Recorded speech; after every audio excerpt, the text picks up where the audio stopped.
പാലക്കാട് എലപ്പുള്ളിയിലെ നിർദ്ദിഷ്ട മദ്യനിർമ്മാണ കമ്പനിക്കെതിരെ പ്രതിഷേധം ശക്തമാകുന്നു. പദ്ധതി പിൻവലിക്കണമെന്നാവശ്യപ്പെട്ട് കോൺഗ്രസ് ബി.ജെ.പി. പ്രവർത്തകർ സ്ഥലത്ത് കൊടികുത്തി പ്രതിഷേധിച്ചു. കമ്പനിയെ പ്രദേശത്ത് കാലുകുത്താൻ അനുവദിക്കില്ലെന്ന് വി.കെ. ശ്രീകണ്ഠൻ എം.പി. പറഞ്ഞു. എന്നാൽ ആശങ്ക പരിഹരിക്കുമെന്നും നടക്കുന്നത് രാഷ്ട്രീയ വിവാദമാണെന്നും മന്ത്രി എം.പി. രാജേഷ് പ്രതികരിച്ചു. എലപ്പുള്ളിയിൽ സംയോജിത മദ്യനിർമ്മാണ കമ്പനിക്ക് അനുമതി നൽകിയ സർക്കാർ തീരുമാനത്തിനെതിരെ കോൺഗ്രസും ബി.ജെ.പിയും കടുത്ത പ്രതിഷേധമാണ് ഉയർത്തിയത്. പദ്ധതി നടപ്പിലാക്കുന്ന ഒയാസിസ് കമ്പനിയുടെ സ്ഥലത്ത് ബി.ജെ.പിയും കോൺഗ്രസും കൊടികുത്തി സമരപ്രഖ്യാപനം നടത്തി. വലിയ അഴിമതിയാണ് നടന്നത്. ജലക്ഷാമം നേരിടുന്ന പ്രദേശത്ത് കമ്പനിയെ കാലുകുത്താൻ അനുവദിക്കില്ലെന്ന് വി.കെ. ശ്രീകണ്ഠൻ എം.പി. പറഞ്ഞു. പച്ചവെള്ളം കുടിക്കാനില്ലാത്ത ഈ നാട്ടിലെ ജനങ്ങൾ കുടിവെള്ളത്തിന് വേണ്ടി അലയുമ്പോൾ, ലോറിയിൽ വെള്ളം കൊണ്ടുവരുമ്പോൾ നാണമാനുണ്ടോ ഈ എം.പി. രാജേഷിന്?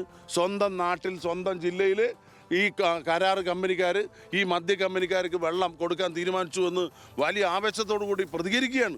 പദ്ധതി അനുവദിക്കില്ലെന്ന് ബി.ജെ.പിയും വ്യക്തമാക്കി.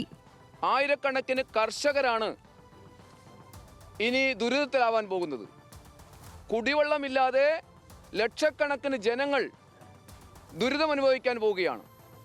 എന്നിട്ടും ഇത് അറിഞ്ഞുകൊണ്ടും എന്തിൻ്റെ അടിസ്ഥാനത്തിലാണ് ഈ മേഖലയിൽ തന്നെ ഈ സ്ഥാപനം ആരംഭിക്കണം എന്ന് ഈ ഇടതുപക്ഷ ജനാധിപത്യ മുന്നണി ചിന്തിച്ചത് എന്നതാണ് സംശയം ജനിപ്പിക്കുന്നത്. പ്രതിപക്ഷ ആരോപണങ്ങൾ രാഷ്ട്രീയ വിവാദം മാത്രമാണെന്നും ആശങ്കപ്പെടേണ്ട കാര്യമില്ലെന്നും മന്ത്രി എം.പി. രാജേഷ് പ്രതികരിച്ചു.